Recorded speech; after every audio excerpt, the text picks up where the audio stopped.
According to Taiwan's central news agency reported on Sunday, in central China, a large number of vehicles in the Zhengzhou's North Jingguang Road Tunnel were trapped by the flood. Officials said that only 4 people were killed in the tunnel. However, according to the Washington Post's yesterday report, more than 200 wrecked cars were found in this tunnel. Also, there are more than 130 names of missing people that were posted online by the locals. So what is the real situation in the Zhengzhou disaster? Welcome to Beyond the News, I'm Faye. With more news coming out of central China, more and more signs suggest that this natural flooding disaster is not natural. A big part of it is actually man-made. Furthermore, the local government's action in regards to this flood is also very bizarre.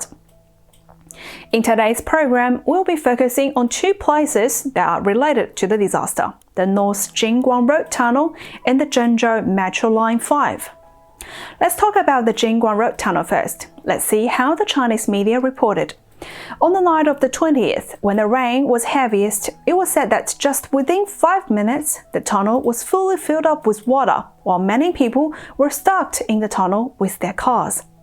On the 23rd, hundreds of cars were flashed out of the tunnel and 2 bodies were found near the entrance and exit point of the tunnel.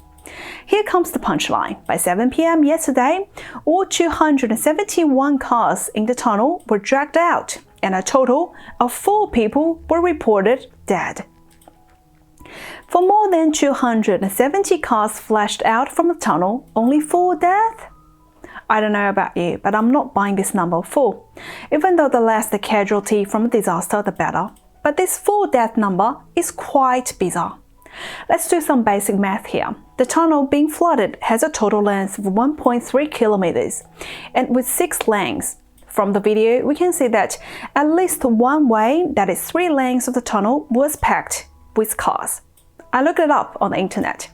The average car length is 4.7 meters, accounting for the gap between the cars. Let's just say that each car takes up 7 meters.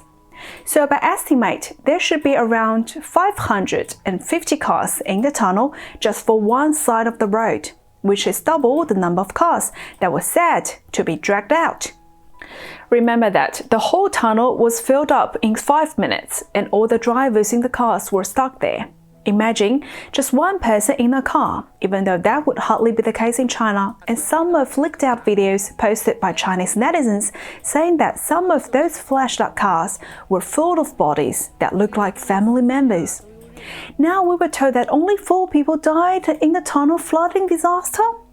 It is really difficult for me to believe, even though I hope that was a true number. On top of that, the government's handling of the tunnel is also quite odd. According to various video footage, we can see that policemen and military personnel were at the scene to stop people from approaching the tunnel. If the government has nothing to hide, why are they not letting people coming near the tunnel? There is also footage of buses driving out of the tunnel, but with fabric covering the windows. People suspect that these buses were carrying dead bodies from the tunnel. All these signs suggest that the number of deaths in the tunnel is way higher than what the government is telling us. Do you believe the government's claim that only 4 people died in the tunnel? Leave me a comment. Let's move on to the Metro Line 5. In our previous video regarding the flood, we mentioned that there are people stuck in the subways, and most of the footage shown were from this Metro Line 5. According to the Chinese media reports, 9 people died in the subway, and around 500 people were rescued. However, there have been rumors that these numbers were not accurate. Firstly, the flood happened during the rush hour. People were finishing work and on their way home. The Zhengzhou metropolitan area has a population of 6 million people. It is not reasonable that only 500 people were on the Metro Line 5, definitely not in an average city like this in China. There were 2 pictures side by side. One is the WeChat message screenshot saying that they were stuck in the Metro Line 5, and the other is a media report saying that everyone in the Metro Line 5 were evacuated. But if you look at the timestamp, the media report came before the message from WeChat. There has been rumors saying that not only Metro Line 5, there are a total of 3 metro lines in Zhengzhou that have been flooded with water this time. There is also footage showing a subway that was full of people having difficulties in breathing. I will leave the question to you. Do you think it is possible that only a total of 9 people died in the subway lines in Zhengzhou? Leave me a comment below. So what is the actual number of deaths in China's Zhengzhou disaster this time? We may never find out, since the number of deaths from such disasters is CCP's top secret now. They sure wouldn't like any outsider going inside the crime scene and obtaining any evidence, just like how the CCP refused to have the UN team go and investigate the COVID-19 origin in Wuhan for quite a few months. Let's put the numbers aside and ask a different question. Why were the metro lines still in operation during the flooding? Didn't they get warning from local weather bureaus? Sadly, questions like these are not even allowed to be asked in China.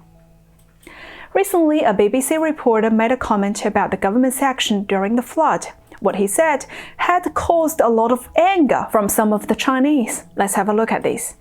The most troubling question that remains amidst the stench of dirty water here is how was it that a station on this line came to be overwhelmed by rainwater and passengers left to die on the platform? Have you spotted?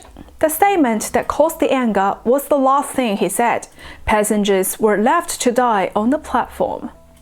The Chinese mouthpieces quickly picked it up and said that the BBC was smearing China. I think that everyone can see that the focus of BBC's report was on why the subway was still operating during the flood.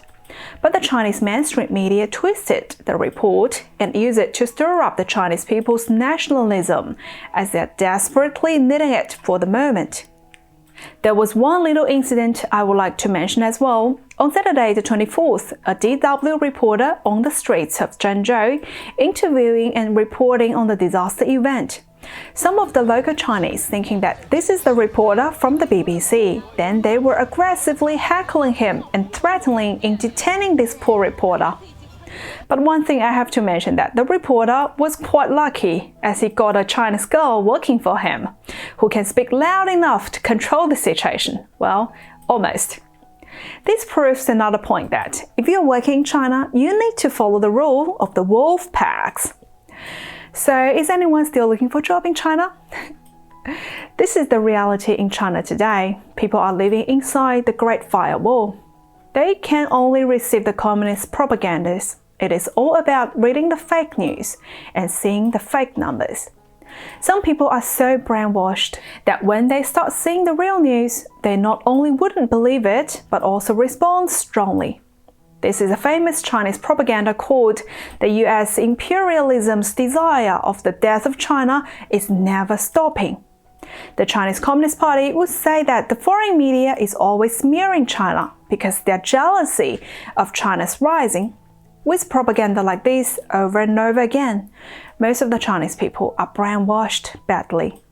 The BBC and the DW are not only the foreign press being targeted. According to the reports, there is an internal notification from the party to notify the local government to prohibit foreign media from interviewing local people in Zhengzhou.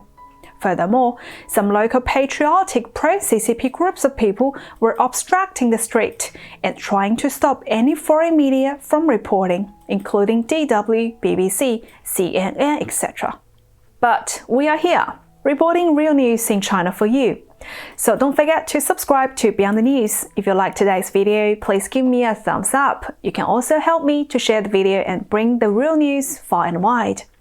Thank you for watching Beyond the News today. I'm Faye. I'll see you again very soon.